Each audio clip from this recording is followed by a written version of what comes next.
Have you ever felt like you were the one blocking your own progress? Like you want a better life, but somehow you keep getting in your own way. If that sounds familiar, today's story might be the moment everything changes. Hi, I'm Kai.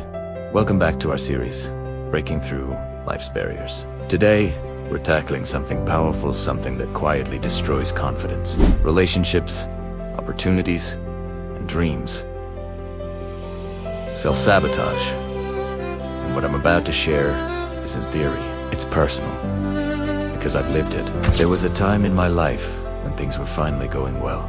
I had a chance to step into a leadership role. People believed in me. Doors were opening, but instead of walking through those doors, I hesitated. I delayed decisions. I made excuses. I convinced myself I wasn't ready. Pre-med told people I need more time. I'm not the right person. I'm not good enough. And I believed every word. One night, a close friend looked at me and said something I'll never forget. Kai, you're not failing. You're hiding.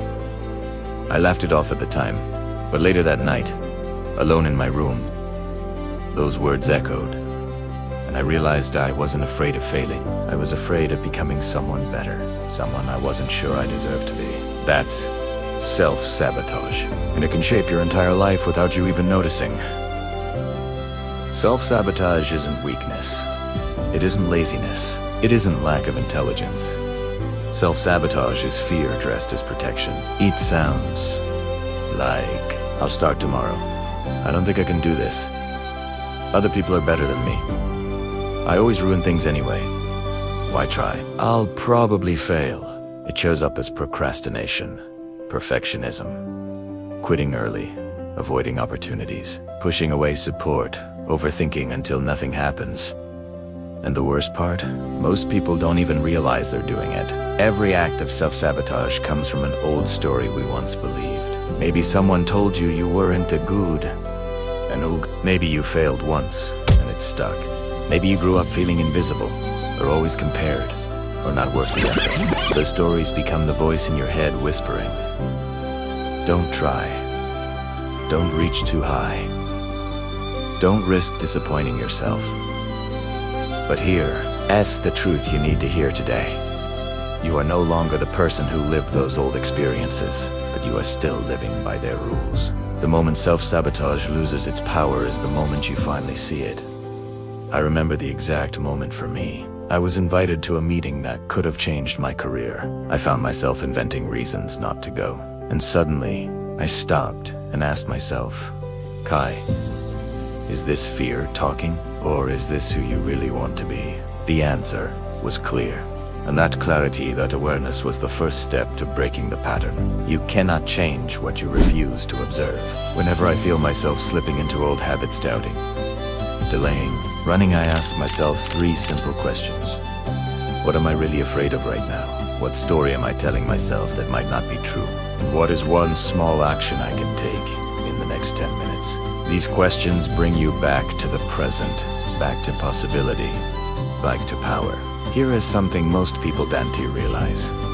You don't break self-sabotage with one big decision. You break it with small, consistent actions. Tiny actions, like sending the email you've been avoiding, finishing just 5 minutes of a task, applying for the opportunity that scares you, saying yes before you overthink yourself into no, writing the first paragraph, taking the first step instead of planning the perfect step. Every small step rewires your identity.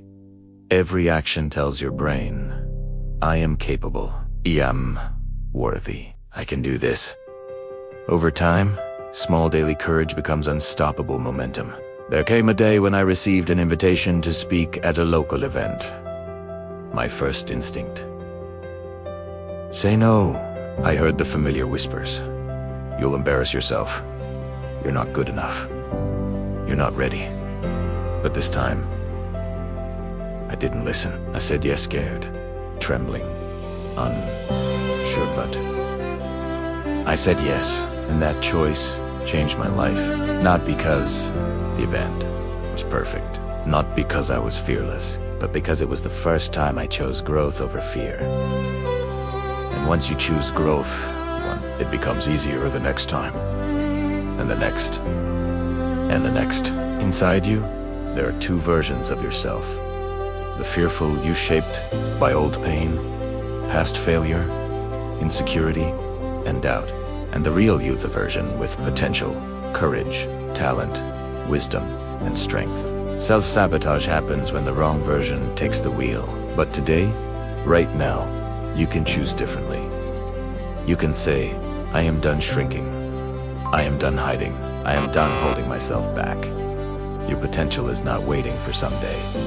It's waiting for permission. Your permission. Before this video ends, I want you to choose one thing you've been avoiding, something small, but meaningful. Something like sending the application, making the phone call, starting the project, saying yes to an opportunity, or even saying I believe in myself. Just once. Pick one. Do it today, not tomorrow. Today.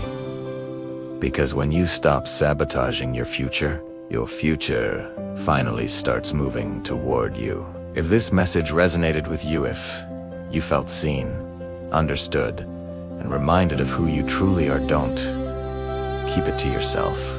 Share this video with someone who might be trapped in their own self-doubt. Your courage might inspire theirs. And if you're ready for more breakthroughs, more clarity, and more conversations that lift your spirit, subscribe to Inspire Change today. This is episode 3 of our 20-part series, Breaking Through Life's Barriers, Overcoming Obstacles to Live Your Best Life. Hit subscribe, turn on notifications, and join Micaiah's. We continue the journey of becoming the person you were always meant to be. Your potential is waiting. Let's go meet it.